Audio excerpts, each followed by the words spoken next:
So one of the things that I do that's a little bit different than maybe some of the other coaches in Anoka Hennepin is we don't have our tryout until after spring break because it has just been really tough logistically to get a really fair tryout and see everyone. We need them all together.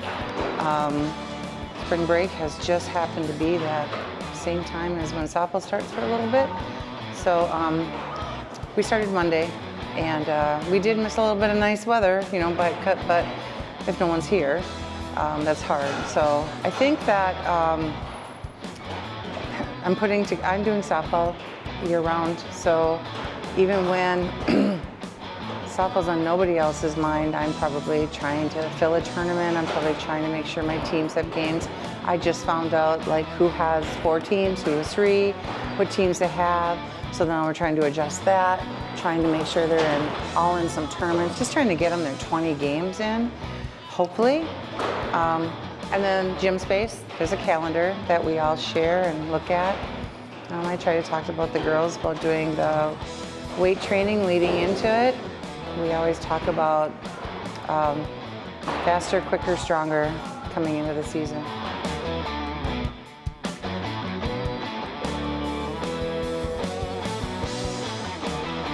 So I've been coaching high school softball since 1986. So you know what you're doing. I don't know if I always would say I know what I'm doing. What I would say is I've had to change with the times. Softball's changed, it's grown. Teenagers have changed. I know that as a teacher as well. I have to grow with them. Are there still boundaries? Yes. Are there still things that we really expect from them and that they expect from us? Yes. But I would say absolutely that every year going into it, you kind of have to look at the logistics of your team and what works with them and what's not going to work with them. And I can't treat every girl exactly the same. You know, we always talk about like things should be equal, but they're not the same. And they have stuff going on sometimes, you know. So we just have to, sometimes you just got to work through it.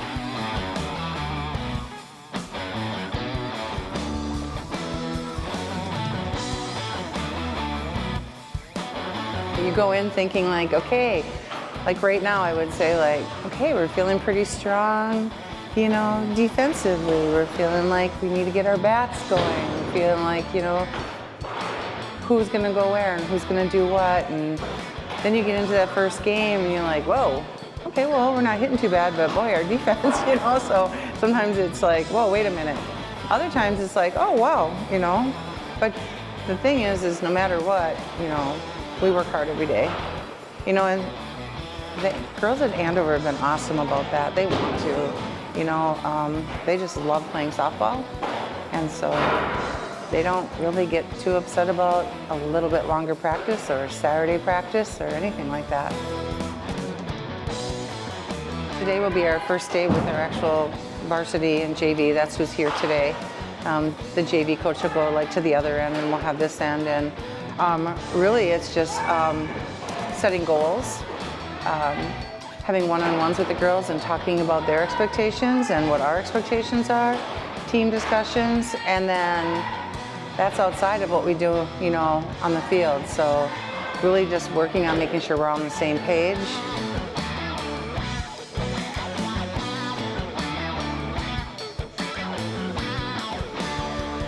I think we're going to be competitive this year. We've got some strong competition like we always do in the Northwest Suburban Conference, but we're ready.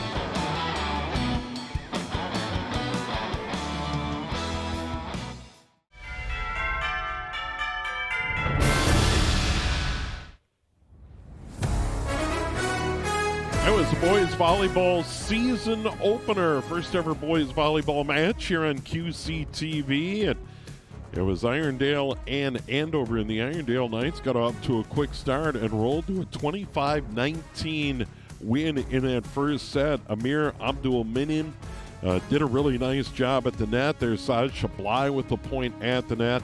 They win at 25-19 on to the second. And you can see Brennan Royal, the setter for Andover. He had a great match tonight. Ton of set assists and some service aces. But Irondale was able to prevail in set number 2, 25-19, and really dominate. Good block there by Cash Cruitt for Andover. Not enough to win set number 2, and there it is, an ace to close it out.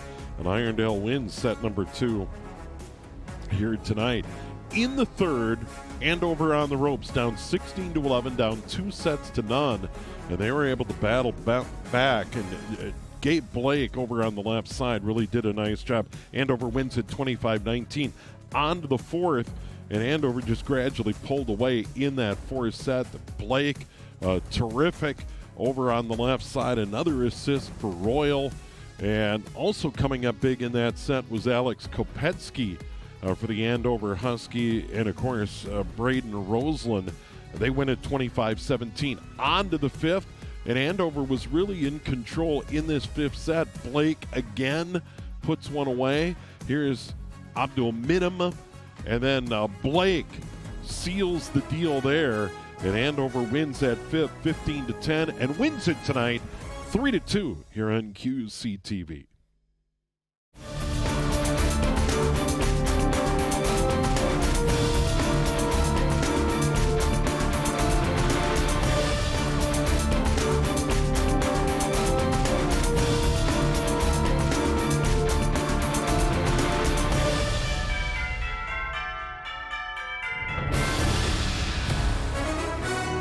Boys volleyball tonight on QCTV. 4-1 Rogers at 2-0 Andover tonight. And it was close early in all 3 sets.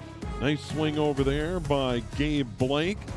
Andover hanging around, but ultimately Rogers would pull away for the 25-19 victory in set number 1. Dominant night for Ethan Pearson for Rogers. Ends the night with 13 kills, 4 service aces. On to set number 2. Once again, Andover hanging around a little bit early. Gabe Blake sent it over the net. And ultimately, Rogers is going to be able to put it away. And powerful swing by Grant Anderson. He ended the night with 6 kills. And they cruise to the set 2 victory tonight, 25-16. Go on to the third in this one, and Rogers pulled away again. Once again, tight early in the set, but there's Pearson sending it over. He was just so dominant on that side. Nice swing by Gabe Blake again. He had 5 kills for Andover tonight, 5 for Matthew Resch, 6 for Colton Miller. But closing it out there is the Rogers Royals as they win set number 3, 25-19, and go on to the 3-0 victory over Andover tonight on QCTV.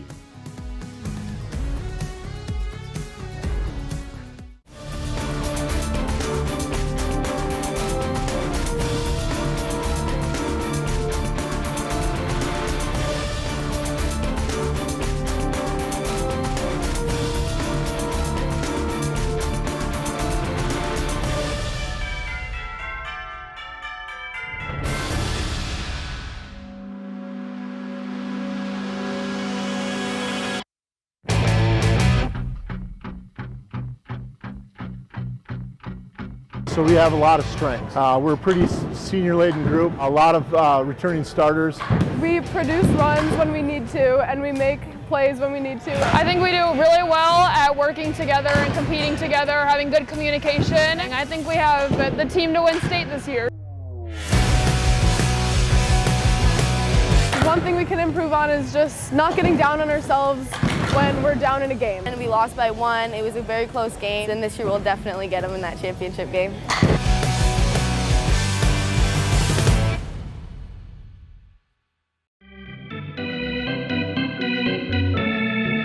They've been together for 3 years now. Last year we had a phenomenal year. This year, better leadership, as they get older. We just have a great group of kids. Just everything about this team, our chemistry together, we get along so well on and off the field. We just all love each other no matter if we mess up or not, and we just love each other regardless. My goal is just to kind of Keep these girls positive, working in the positive direction, working together, and building off their strengths. My goals this season are to not give up an earned run, to, I don't know, pitch really well for my team, keep my team in games, and to hit well, I guess, yeah. Love to run the bases well. Our defense is great. Our bats are even better. Pitching in the circle is amazing. I think this is going to be one of the best years Champlin Park has had in a very long time. So we're in for a great season.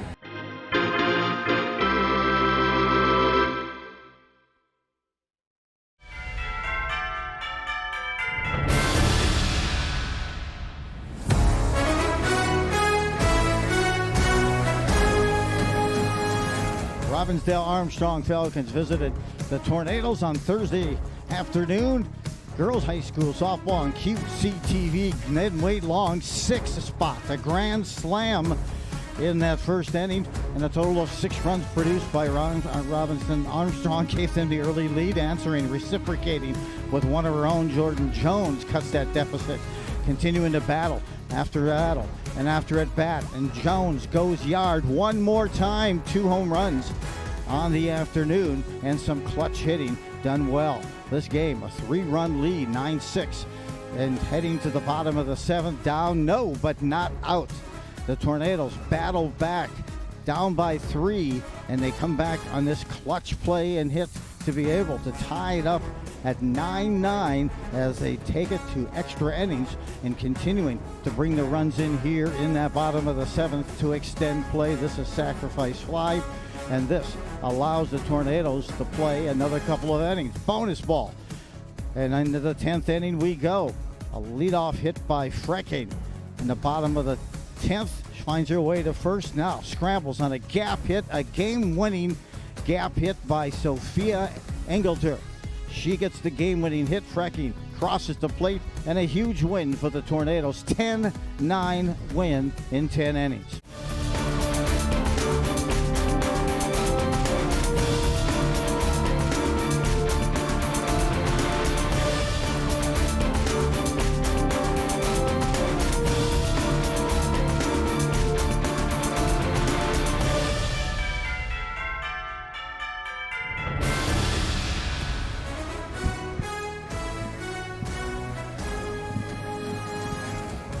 High school baseball, Champlin Park Rebels taking on the Lakers of Minneapolis Southwest. Striking early, the Rebels jump out to an early lead, capitalizing on some key hits. We take it to the 4th, and a chance to reciprocate, and some good defensive plays here by the Lakers shut down the Rebels. Not once, not twice on this fly out to center field, but a third out in the 4th inning as the Lakers trying to counter and collect at one point a 4-1 lead for Minneapolis Southwest. Swung on and missed. Good pitching performance on the night by a sophomore getting his first show of the season. That's Damon Torkey. He ended up with 5 strikeouts in 2 in the 3rd innings of performance. Good pickoff here by the sophomore as well. Starting the game was Donovan Vendel for Champlin Park.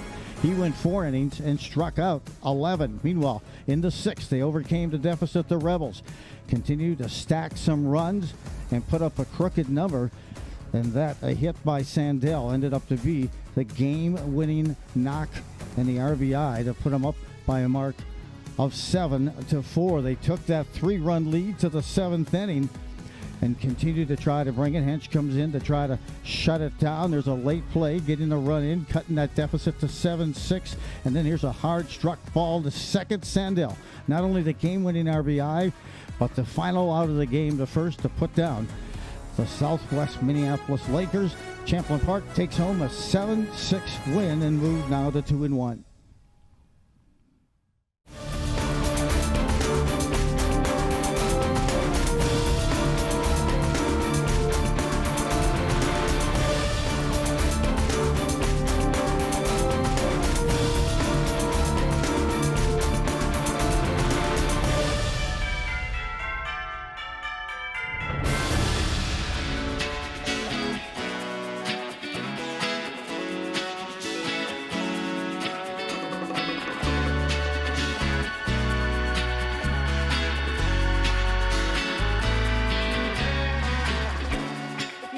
Talk to any track athlete, nerves are such a big part of it. It's just getting yourself worked up, but I like to think of nerves like preparing you for something that you've never done before, and that adrenaline is like really a privilege. Some people don't get the opportunity to race, and we're out here and we get to move, and so that's just a cool thing. My goals for the season is to make it to state, do well in state for pole vault, get better in discus, and hopefully be on like a 4x1 or a 4x3 track team.